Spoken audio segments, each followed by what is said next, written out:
Today's headline is Spectral Gold, treasure after which Western miners seek. The subheadline says, The strange story of a lost cabin and its dead inmates, a Denver tradition and the man who told it, large mines which exist but are never found.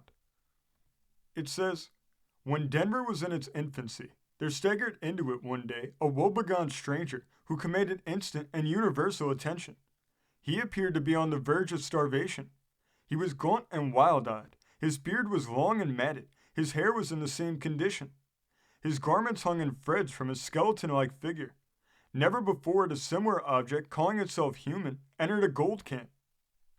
In response to 1,000 queries showered upon him at once, the wretched man said his name was Archibald Hutton, and when he had gathered a little strength, thanks to the provisions set before him, he told a startling story.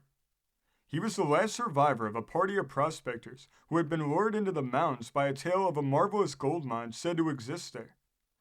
They had pushed for days, deep and deeper, into a veritable terra incognita.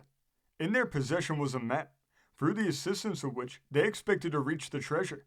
And reach it they did, so the man averred, just as winter closed in around them. It was a terrible winter. The party built a cabin at the mouth of the mine and tried to hold out till spring. One by one they sickened and died, leaving the narrator alone when the change came. He did not attempt to bury the dead, but left them in the cabin when he deserted it to drag himself at last, almost dead, into Denver. Briefly, such was the story the starveling told.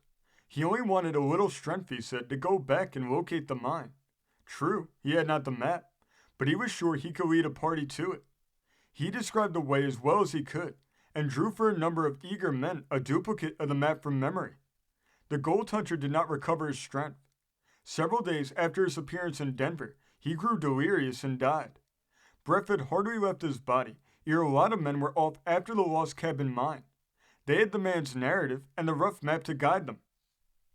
Weeks and months passed away, and the Denverites did not return. Their guests became legendary, and at last their names were forgotten. But the name Lost Cabin Mine was not permitted to die. Every now and then, little parties of men would start off on a mysterious mission. The camps that had known them never knew them again.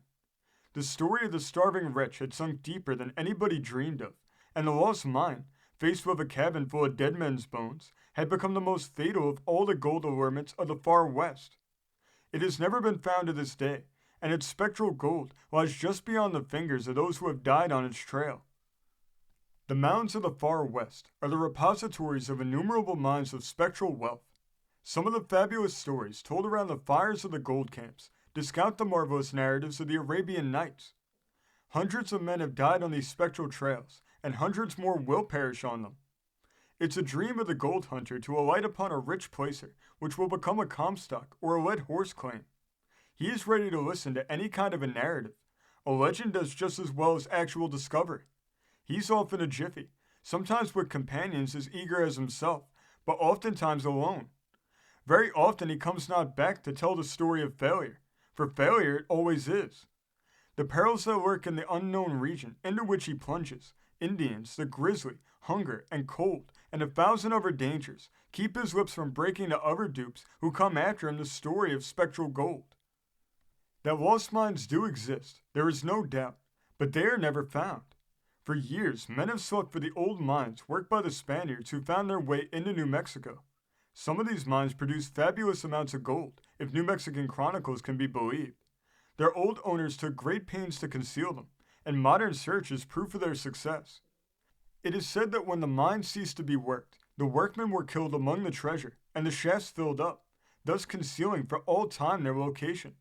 As I have said, the lost mines in New Mexico have allured hundreds of adventurers, just as the gold-tiled houses drew DeSoto deeper into the forest labyrinth, and they are as lost today as they were a century ago. I have heard from the lips of gold hunters more than one story of these spectral mines. Your bearded, bronzed, and rough-shirted gold seeker is credulous and generally superstitious. He never turns a deaf ear to any story connected with gold. He will quit a paying claim and turn his face towards an unknown region just because a rumor of wonderful placers has reached camp. An Indian who has strolled in, a savage, with deception looking out of his eyes, is often enough to stampede a whole settlement. It is generally conceded that an Indian is not the most truthful of human creation. When he prevaricates, it is usually for a purpose. Miners who have been lured from camps by Indian stories of rich gold fields have been found in out-of-the-way places with their skulls cloven and their bodies stripped of everything valuable. The untutored savage knows the white man's greed for the precious metal, and his well-coined story of spectral gold is enough to bring about a tragedy which is never avenged. An Indian once appeared in a gold camp in the upper Bighorn Mountains with a plausible story. He had, he said, while hunting, discovered a place where nuggets, almost pure, could be had for the picking up. To substantiate his tale, he exhibited some specimens that threw the beholders into a state of feverish excitement. The like of them had never been seen before. The Indian was besought to lead the camp to the spot, but he pretended to decline. This only increased the furor. Entreaties and offers of horses and firearms could not move the savage. He said that an evil spirit guarded the gold field and that no one but an Indian was allowed to enter it. One night the Indian stole from the camp. He was followed. A number of eager men trailed him with the keenness and pertinacity of sleuth-hounds. Daylight found them still on the Indian's trail. All at once, wild whoops sounded on every side, and from the rocky wilderness, scores of savages came down on the little band. The gold hunters fought with desperation, but the dusky devils triumphed. One of the whites, badly wounded and overlooked when the red victors went over the field, made his way back to camp. A horrid sight presented itself. Dead bodies lay everywhere. Then, and not until then, did the truth illuminate his mind. The lone Indian had only played his part. The story of the gold country had divided the camp.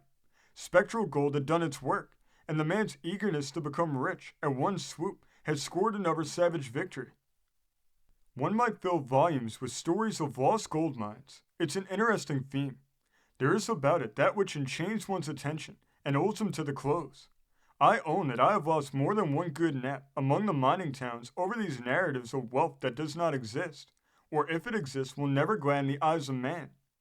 Every gold country bristles with spectral mines, which have proven fatal to countless scores of wealth hunters. Mining camps have been depopulated by wild stories of riches, which have no foundation in truth. It would be difficult to tell from whence these rumors spring. It's enough to know that they have an existence wherever the miner has built his shanty and unpacked his mule. The trails to them are strewn with the bones of as brave men as ever shouldered a pick or staked off a claim. Their thirst for wealth has led them on and on after some lost cabin mine, until they perish miserably and help to swell the army of missing adventurers. Somewhat in keeping with the stories of lost gold mines are the narratives of buried pirate gold. Miles of coast have been explored with pick and shovel in the vain search for the treasures of Kidd and Blackbeard. If those doughty buccaneers ever buried any of their ill-gotten spoil, it has never come to light, and the continued search of the credulous keeps alive an interest in spectral gold. It's believed by some that certain spots of the bleak New England coast were made the hiding places for vast treasures by the redoubtable Kidd, who plundered without mercy. Legends have invested some of the most beautiful nooks of Cape Cod and along shore with a thrilling interest. Captain Kidd's spectral gold has called forth a good deal of manual labor under a watery moon or by lantern light. The mountains of the far west have their gold legends as well as the eastern coast. Lost gold mines continue to lure the miner to doom, and although never found, the camp is seldom without some person who knows just where they are. They always lie ready to yield their treasure with little labor. They have been abandoned years before by their discoverers, who deserted them just when they were about to give up their secret. Such is the usual story. It's a wonder that men break camp and go off on these wild trails, that they desert their comrades and face unseen dangers, stealing away deeper and deeper into a terra incognita, led on by the fiend of spectral gold, to join at last, unseen and unwept, the silent majority. This article was written by T.C. Harbaugh. This story came from the great state of Maryland, being reported in the Cumberland Daily Times of October 1st, 1887. Thank you for joining us today. If you want to continue to uncover all of America's lost and forgotten history, then remember before you leave to hit the subscribe button, hit the notification bell, and remember to like and comment below. And we will see you next time on Americana Archives.